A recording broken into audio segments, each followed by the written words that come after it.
My son kicked me out of the house to give my room to his in-laws, the grandpa told us. He left without fighting, but with a plan he'd kept for years. Days later, the family received news that no one expected. Grandpa turned the tables and showed that it's never too late to stand up for yourself. If this story interested you, don't forget to subscribe to our channel and tell us what city you're watching from. We'll continue. I promise this will be the best story you'll ever hear in your life. The morning sun streamed through the kitchen window as Anthony Carter finished preparing coffee. At 73, his hands were still steady, calloused from decades of carrying bricks and mixing cement. The silent house echoed only his footsteps, a stark contrast to the years when children's voices ran through the corridors and laughter filled every room. He sat at the table he had built 30 years ago, when Mark was still a curious boy who followed him to construction sites on weekends. Back then, his son would proudly hold small tools, imitating his father's every move, dreaming of becoming a bricklayer like him. How things had changed. The phone rang, interrupting his memories. It was Mark, his voice sounding formal, almost procedural.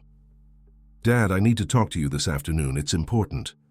"Of course, son. I'll make that cornbread you liked when you were a boy." An awkward pause on the other end of the line. "Don't trouble yourself, Dad. I won't be staying long." Anthony hung up the phone with a tightness in his chest. When was the last time Mark had accepted something he prepared? When was the last time his son had visited, without a specific reason, just to talk? He walked through the house he had built, brick by brick. Every wall told a story. There, where the bookshelf stood, he had worked late to finish before Mark's 8th birthday.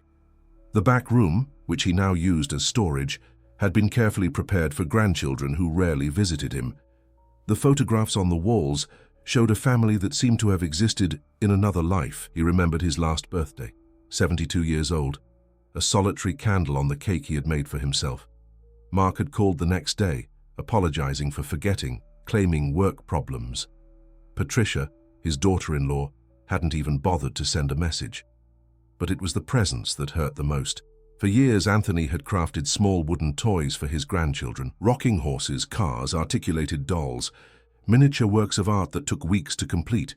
He discovered by chance during an unannounced visit that they were all thrown in the back of a closet, some even broken through carelessness. The afternoon arrived with dark clouds on the horizon. Mark appeared accompanied by Patricia and her parents, a stern couple who had always looked at Anthony with barely disguised disdain. The old bricklayer wasn't refined enough for his daughter-in-law's family. "Dad, sit down. We need to talk about your situation."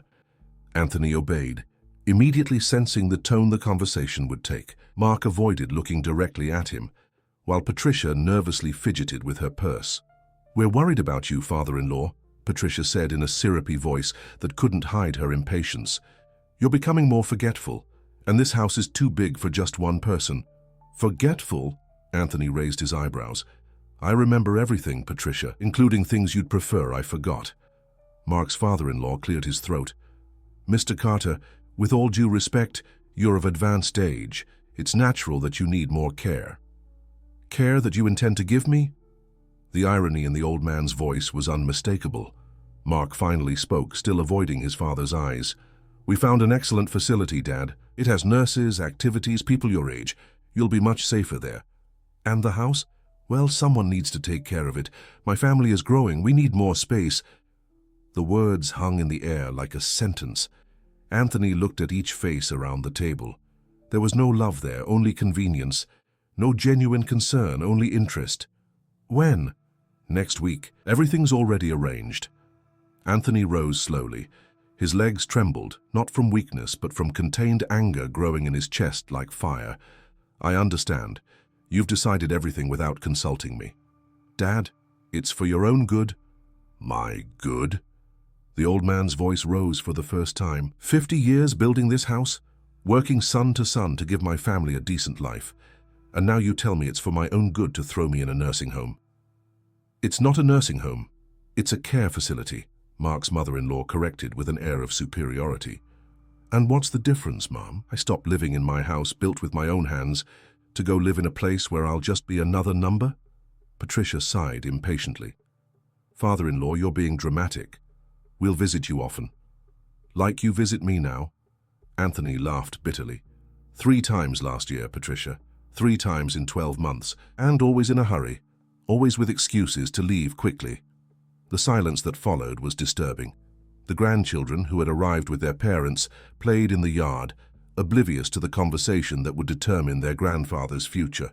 "Dad, the decision is made," said Mark with forced firmness. "It's either this or we'll have to take more drastic measures." "What measures?" "We could request a medical evaluation, question your ability to live alone." The threat hung in the air like a dagger. Anthony looked at the son he had raised, whom he had taught to ride a bicycle, whom he had consoled during nightmares, whom he had proudly taken to see the buildings he constructed. This same man was now threatening him with interdiction.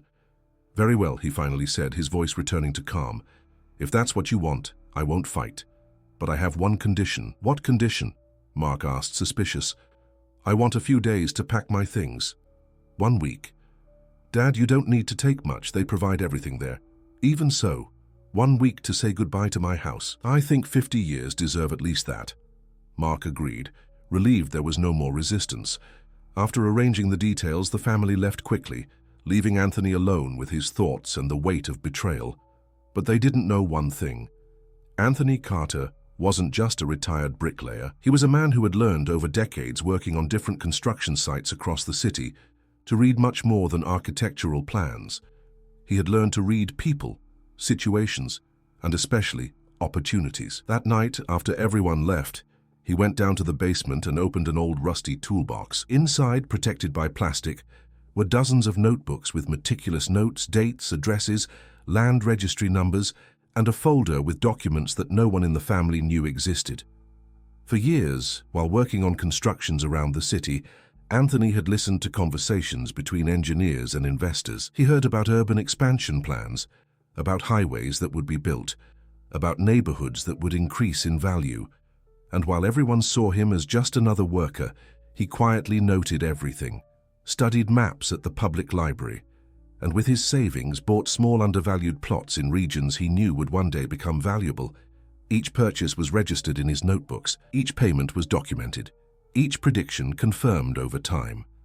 What had begun as the intuition of a simple man had transformed over the years into a silent empire that no one suspected existed. Now, leafing through the notebooks by the light of the basement lamp, Anthony smiled for the first time in months. His fingers passed over the yellowed pages, each representing a future he had built brick by brick, not just with cement and sand, but with patience, intelligence, and the wisdom of someone who had learned to see beyond the obvious. The week that Mark had granted him would be sufficient, more than sufficient. For the first time in years, Anthony Carter felt in control of his own story, and this story was just beginning.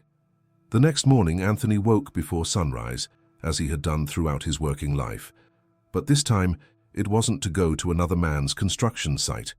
It was to begin building his own future.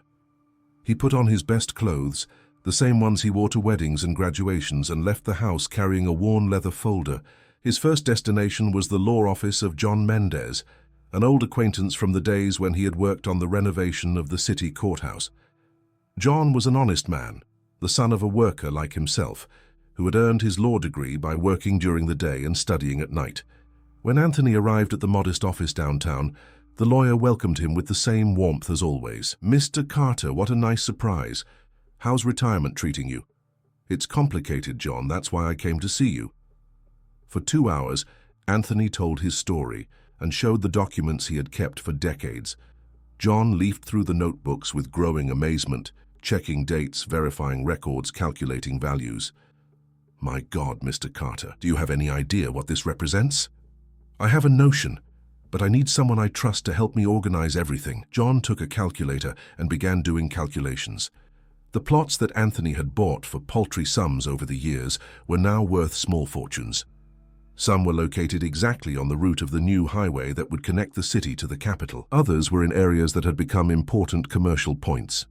"Mr. Carter, just the properties in the West region are worth more than $2 million today, and there are 8 more properties here." The old bricklayer remained calm, but his eyes shone with contained satisfaction. "John, I need you to take care of 3 things for me, with maximum discretion. First, sell all the properties for the best possible price. Second, organize all the documentation to transfer the money to an account I'm going to open at another bank. Third, prepare a very detailed will, exactly as I'll explain to you.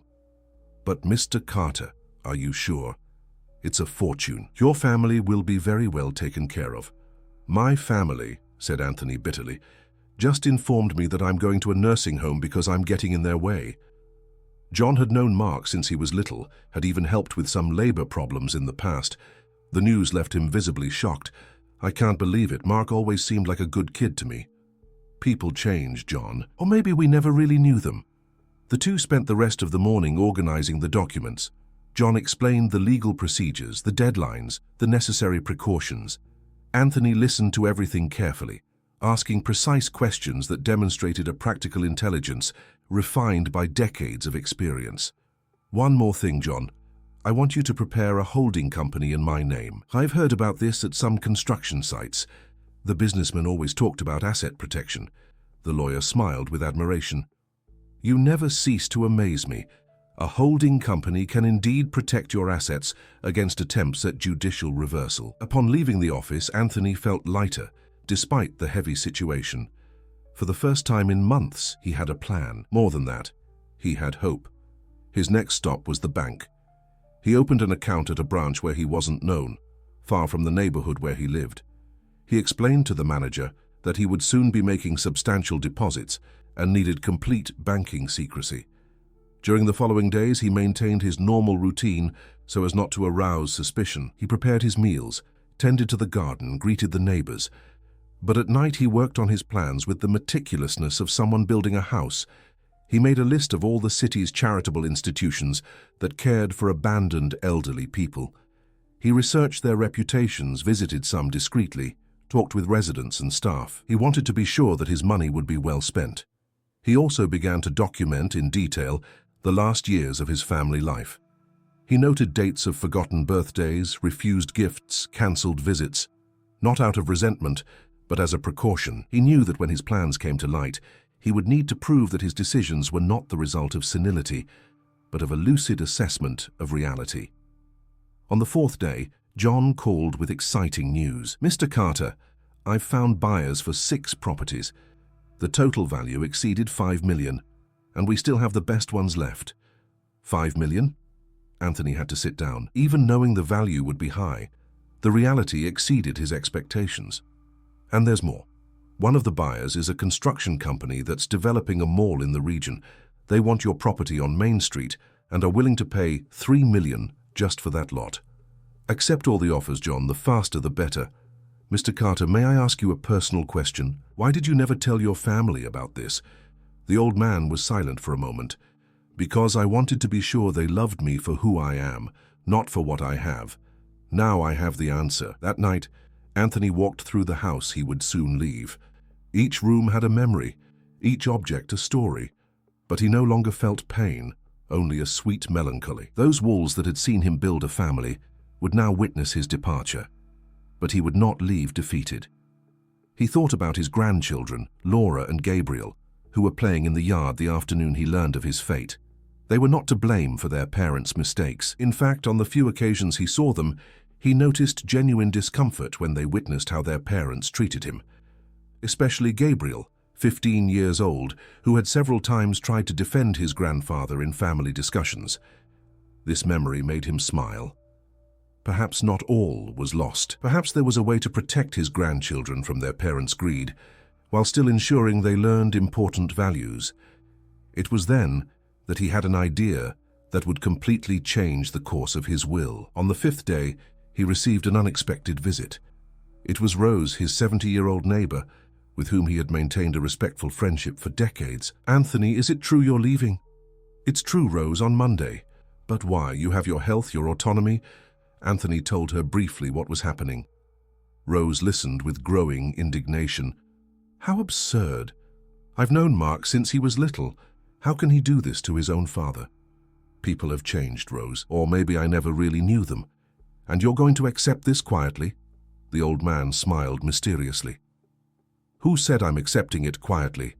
Rose looked at him with curiosity, but he said nothing more. He only asked a favor. Rose, when I leave here on Monday, I want you to tell the entire neighborhood exactly what happened. Don't hide anything. People have the right to know what kind of son I raised. Don't worry, Anthony.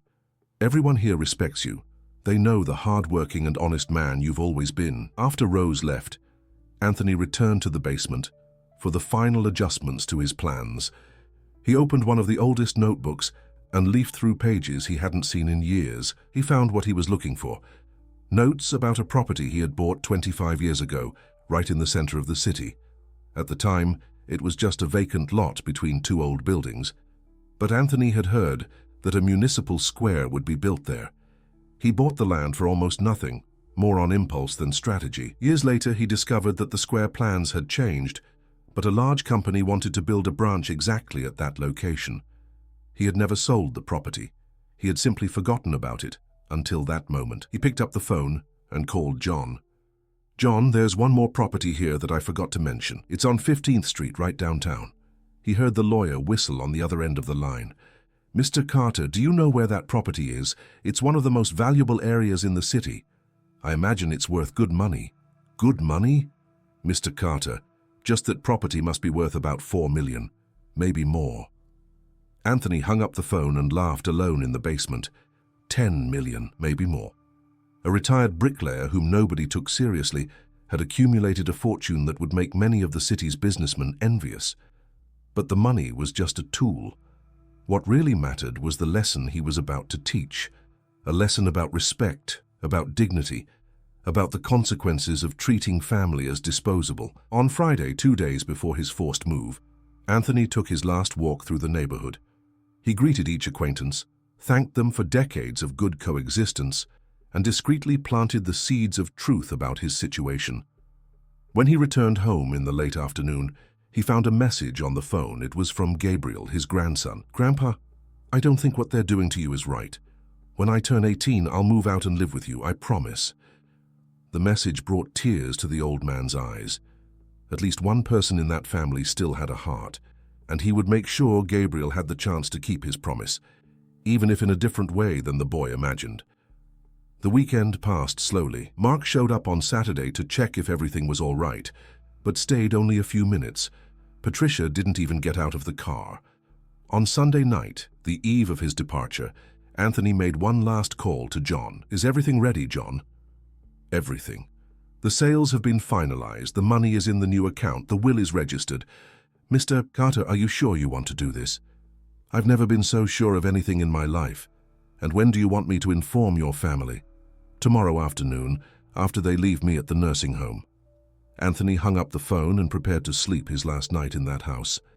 But he didn't feel sadness. He felt an almost childish expectation for what was to come. His foundations were ready. Now it was time to build a new structure on them.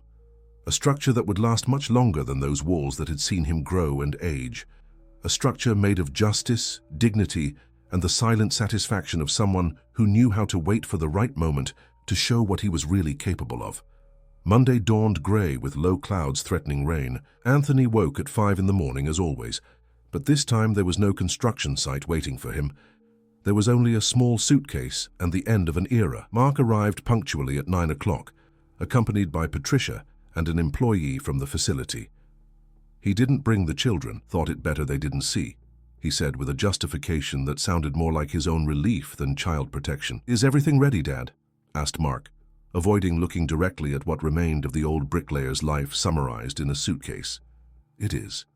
Anthony picked up his baggage and walked through the house one last time. His footsteps echoed differently, as if the walls no longer recognized him as the owner. He stopped in front of his wife's portrait, who had died 15 years earlier, and whispered a silent farewell. "Forgive our son, Mary. He didn't learn what we tried to teach him." The journey to the facility was made in awkward silence. Patricia fiddled with her phone, Mark stared fixedly at the road, and the employee from the rest home leafed through bureaucratic papers. Anthony observed the city passing by the window, memorizing each street where he had worked, each corner where he had built other people's dreams. The St. Vincent's Home for the Elderly was on the outskirts of the city, a 3-story building with a clean but characterless facade. Well-maintained gardens tried to disguise the institutional air of the place. Anthony got out of the car and took a deep breath. His new temporary prison. The director, a middle-aged woman with a professional smile, received him with false enthusiasm. Mr. Carter, what a pleasure to welcome you to our family. I'm sure you'll be very happy here. Mark signed the papers quickly, anxious to finish the procedure. He hugged his father mechanically, promised visits that both knew would be rare, and left without looking back. Patricia didn't even say goodbye. "Welcome to your new home, Mo," said the director, leading Anthony through corridors that smelled of disinfectant and loneliness. "Your room is private, has a view of the garden, and meals are served on schedule. Tomorrow, the therapeutic activities begin." The room was small but clean, a single bed, a wardrobe, a chair, and a window that overlooked a courtyard where some elderly people walked slowly. Anthony put his few clothes in the wardrobe and sat on the bed. For the first time in days, he allowed himself to feel the weight of the situation. But the sadness lasted only a few minutes. At 2 in the afternoon, as agreed, his cell phone rang. "Mr. Carter? It's John. Can I start the plan?" "Yes." "Are you absolutely sure?" "John, if you ask me that one more time, I'm going to change lawyers." The lawyer laughed nervously. "All right, here we go." While Anthony was adapting to the routine of the nursing home, John Mendez arrived at what for 50 years had been the Carter family home. Mark was in the backyard, already making plans for renovations, when the lawyer rang the doorbell. "John, what a surprise. What brings you here?" "I have some documents to deliver, Mark. They're from your father." "Documents? What kind of documents?" John opened the folder and removed a sealed envelope. "Your father asked me to deliver this to you today. He said it was important that you read it carefully." Mark took the envelope with suspicion. Patricia appeared at the door, curious. "What is that?" "I don't know yet." John discreetly said goodbye, leaving the family with the first bomb of Anthony's plan. Mark opened the envelope and began to read. His expression gradually changed from curiosity to astonishment, then to despair. "Patricia, call your parents now." "Why? What does it say?" Mark couldn't speak. He simply handed the letter to his wife, who read it quickly, turning pale with each line. The letter was simple and direct. "Mark, since you decided I'm a burden and that my house would be better used by you, I thought it best to inform you of some things you may not know. During my working life, besides building houses for others, I also built a future for my family. I bought land, made investments, saved resources that no one knew existed. In the last week, I sold everything for more than $10 million. Since you demonstrated that my presence is not wanted, I thought it better to allocate this money to those who really need it. 70% will go to institutions that care for elderly people abandoned by their families, and 30% will be in a fund for my grandchildren, which they can only access when they turn 25, upon proof that they visited me regularly. If you think you can contest these decisions, know that everything was done with complete mental clarity, properly documented and with several witnesses. You wanted my house? Now it's yours, along with the debt of having put your own father in a nursing home.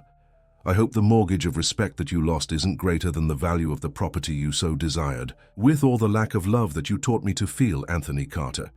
Patricia let the letter fall to the floor. "He can't do this. There has to be some way to reverse it." 10 million, Patricia. 10 million. The in-laws arrived quickly and, upon learning of the situation, panicked. They had sold their house to help with the purchase of a larger property, counting on Anthony's inheritance to complement the investment. "We need a lawyer," said the father-in-law. "We'll contest this will. A 73-year-old man can't make such drastic decisions alone." "He's not alone," Mark said somberly. "The letter mentions a lawyer, witnesses, complete documentation." While the family was despairing, Anthony was dining quietly in the nursing home cafeteria. The food wasn't bad, and he had even made friends with some table mates. Nancy, 80 years old, had been admitted by her daughter after developing memory problems. Frank, 75, was there because his son-in-law had convinced his wife it was best for him. Stories similar to mine, thought Anthony. Children who get rid of their parents as if they were old furniture. At 9 o'clock at night, he received an angry call from Mark. "Dad, what does this letter mean?" "It means exactly what's written, son. You can't do this. We're your family." "Family?" Anthony laughed bitterly. "Family is who threw me in a nursing home against my will. Family is who forgets my birthdays. Family is who throws away the handcrafted presents I make with care. Dad, you're confused. We can talk. Find a solution." The only confusion here, Mark, is you thinking you can treat me like a nuisance and still inherit my money. But don't worry, at least you have the house. That's what you always wanted, isn't it? Dad, please, let's be calm. We can reverse this. You can come back home. Home? Mark, you took me out of my home. Now it's yours. Enjoy it well. Anthony hung up the phone and smiled for the first time since arriving at the nursing home. Outside, he could hear the sound of rain beginning to fall. It was as if the sky was also crying for the family that was falling apart. In the days that followed, the movement at the old Carter house was intense. Lawyers came and went, documents were analyzed, phone calls were made to all close and distant relatives in search of some legal loophole. But John Mendez had done an impeccable job. Each land purchase was documented. Each sale had been legitimately registered. Each testamentary decision had a solid legal basis. More than that, Anthony had taken the precaution of undergoing a complete psychological evaluation the previous week, proving total mental capacity. "It's impossible to contest," said the lawyer hired by the family. "Everything was done legally. The will is valid. The donations are documented. And there's even a clause stating that any attempt at judicial reversal will result in the full transfer of the 30% intended for the grandchildren to the charitable institutions." Patricia became depressed. The in-laws began to blame Mark for the stupidity of having crossed the old man, and Mark found himself alone, carrying the weight of a decision that seemed to have been a catastrophic mistake. How did he get so much money? He constantly asked himself. He was just a bricklayer. The answer came through the neighbors, who began to tell stories about Anthony that the family had never heard, about his practical intelligence, his powers of observation, his ability to see opportunities that others ignored. "Your father was always a very smart man," Rose told Mark when he sought her out for information. "He saw things that you never noticed. Too bad you also never noticed his value." The phrase echoed in Mark's head for days. He had lost not only a fortune, but also the possibility of really knowing who his father was. And now perhaps it was too late to fix everything. Meanwhile, at the nursing home, Anthony began to plan the next phase of his life. He had enough money to live comfortably for many years, but mainly he had something he hadn't possessed for a long time: the power of choice. One afternoon, while walking through the institution's gardens, he observed some employees discreetly mistreating the elderly. Nothing violent, just negligence, impatience, disregard. It was then that he made a decision that would change not only his life, but that of many other people. He called John that same night. "John, I want you to investigate this institution where I am. I have the impression that not everything here is as it should be. Suspicion of irregularities. I suspect a lack of humanity. And that sometimes is worse than irregularities." 3 days later, John called back with alarming information. The St. Vincent's Home for the Elderly had a history of complaints about mistreatment, inadequate medication, and medical negligence. Several families had removed their relatives after discovering problems, but the institution continued to function due to political connections and corruption. "Perfect," said Anthony. "I have work for you." 2 weeks after entering the nursing home, Anthony woke to the sound of sirens and agitated voices in the hallway. The health inspection had arrived by surprise, accompanied by representatives from the public prosecutor's office and the local press. The anonymous complaint, thoroughly documented, revealed a series of irregularities that closed the institution the same day. While the residents were being transferred to other institutions or taken back by their families, Anthony received an unexpected visit. It was Mark, but this time accompanied by his children. "Dad, I've come to get you. This is no place for anyone." Gabriel ran to hug his grandfather, followed timidly by Laura. "Grandpa, I've missed you. Mom said you were sick, but you look fine." Anthony hugged his grandchildren, feeling a genuine emotion he hadn't experienced in months. But when he looked at Mark, his expression remained serious. "Am I coming home, son?" "Of course, Dad. It was always your home." "No, Mark. I can't go back." "Why?" "I know I was wrong, that I was selfish, but we can talk." "It's not about forgiveness, son. It's about dignity. You took me out of there once thinking I was a burden. How can I be sure you won't do it again when I really need care?" Mark lowered his eyes, knowing his father was right. "So what are you going to do?" "I'm going to start over," and that's exactly what he did. With John's help, Anthony bought a cozy apartment in a quiet neighborhood, close to the community center, where his sister Lucy did volunteer work. At 73, he began a new life. The apartment was small but bright, with a balcony overlooking a tree-lined square. For the first time in decades, Anthony decorated a home thinking only of his own taste. He bought plants, organized his books, set up a small workshop where he returned to making wooden toys. Lucy, a 68-year-old widow, had gone through a similar experience with her own children. They reconnected after years of little contact, discovering that their shared pain had transformed into mutual wisdom. "You know what hurts me the most, Lucy," said Anthony one afternoon as they had coffee on the balcony. "It's not the money I lost or the house I left. It's knowing that I raised a son incapable of unconditional love." "Maybe he can still learn," replied Lucy. "Sometimes people need to lose everything to understand what really matters." At the community center, Anthony found renewed purpose. His bricklaying skills were in high demand for small repairs and renovations.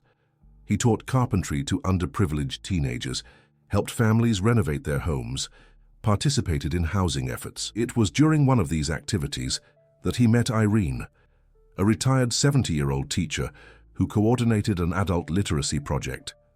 Like him, she had been set aside by her family after decades dedicated to her children. Like him, she had chosen to rebuild rather than become bitter. "Do you believe in new beginnings?" asked Irene one afternoon, after seeing an elderly couple dancing in the square. "I believe in building new things on old foundations," replied Anthony, "and mine are still strong." The relationship grew naturally, without rush or grandiose expectations. They were two mature people who had learned that love is not demanded or begged for. It is built brick by brick, day after day. Meanwhile, the consequences of his decisions continued to reverberate in Mark's life. The house, which had seemed like a prize, had become an emotional burden. Each room was a reminder of his betrayal of his father. Patricia, unable to deal with the guilt and financial loss, asked for a separation and returned to her parents' house. The in-laws, financially ruined by the failed real estate operation, blamed Mark for everything. The marriage, built on fragile foundations, completely collapsed. Gabriel, now 16, became the only link between father and grandfather. He visited Anthony weekly, helped at the community center, learned carpentry and heard stories about the family he had never really known. "Grandpa, why did my dad do that to you?" "Because he confused caring with controlling, Gabriel. He thought he knew what was best for me without asking what I wanted. He regrets it. He cries sometimes when he thinks I'm not watching. Regret is the first step to forgiveness, but forgiveness doesn't erase the consequences." 1 year after the forced departure, Anthony received a letter from Mark. It wasn't a formal apology, but a sincere account of a man who had lost everything by making the wrong decisions for the wrong reasons. "Dad, I know I don't deserve forgiveness, but I need you to know that I finally understood. It wasn't about money, it was about respect. It wasn't about care, it was about love. I lost a wife, a house, an inheritance, but mainly, I lost the opportunity to really know who you are. If there's any chance of rebuilding our relationship, not as father and son who tolerated each other, but as men who respect each other, I would like to try." Anthony read the letter several times before responding. When he finally did, his response was brief but meaningful. "Mark, you haven't lost the opportunity to know me, it still exists, but this time it will have to be as equals, man to man, without masks or expectations. If you're willing to do that, come see me. But don't come as a son seeking inheritance, come as a person seeking relationship." The first meeting took place at the community center. Mark arrived nervously, not knowing what to expect. He found his father teaching a group of teenagers how to make shelves. There was laughter, concentration, pride on the faces of the young people when they managed to fit the pieces perfectly. "Can I help?" Mark asked timidly. Anthony looked at his son as if seeing him for the first time in years. "Do you know how to use a hammer? You taught me when I was 8. Then grab a tool. There's work to do." They worked side by side for 3 hours, building benches for the neighborhood square. They talked little, but shared something they hadn't shared in decades: a common goal, honest sweat, the satisfaction of creating something useful with their own hands. "Why do you do this?" Mark asked during a break. "Because building has always been my way of loving the world," replied Anthony. "When they took away the possibility of building for my family, I looked for other families to build for." Mark understood that this wasn't just an activity. It was a life philosophy he had never understood. The meetings became weekly. Gradually, father and son began to truly know each other. Mark discovered his father's practical intelligence, his leadership capacity, his silent generosity. Anthony rediscovered in his son qualities that had been suffocated by social pressure and the toxic influences of his marriage. "Dad, can I ask you a question?" "You can." "Do you forgive me?" Anthony stopped sanding the wood and looked directly into his son's eyes. "Mark, forgiveness isn't something you give or receive. It's something you build, and we are building it." 2 years later, when Anthony turned 75, he had the celebration he had always deserved. The community center filled with people whose lives he had touched, teenagers who learned carpentry, families who had their homes renovated, elderly people who found support in his social projects. Mark was there, alongside his children, helping to organize the party. Not as the son who expected inheritance, but as the man who had learned to value relationships above properties. Irene prepared the cake. Lucy organized the tables. Gabriel played guitar while Laura sang a song they had prepared especially for their grandfather. It was a different family from the one Anthony had lost, but it was a real family, chosen, built on solid foundations. During the thank you speech, Anthony looked at the dozens of smiling faces around him. "I learned that it's never too late to start over. I learned that love isn't obligation, it's decision. I learned that dignity isn't asked for, it's preserved. And mainly, I learned that the best constructions of my life weren't the houses I built for others to live in, but the relationships I built for myself to live." Gabriel approached with a carefully wrapped present. "Grandpa, we made this for you." It was a small wooden house, perfect in every detail, with a plaque on the door that said, "Home is where the heart is at peace." Anthony held the gift with hands that trembled with emotion. "Thank you for teaching me that it's never too late to build a new home." That night, in his quiet but love-filled apartment, Anthony looked out the window at the illuminated square where he had so often walked with Irene, talked with neighbors, seen children playing.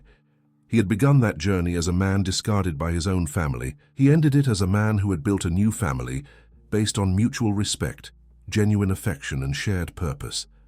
The money he had accumulated throughout his life had served not only to protect him, but to transform lives.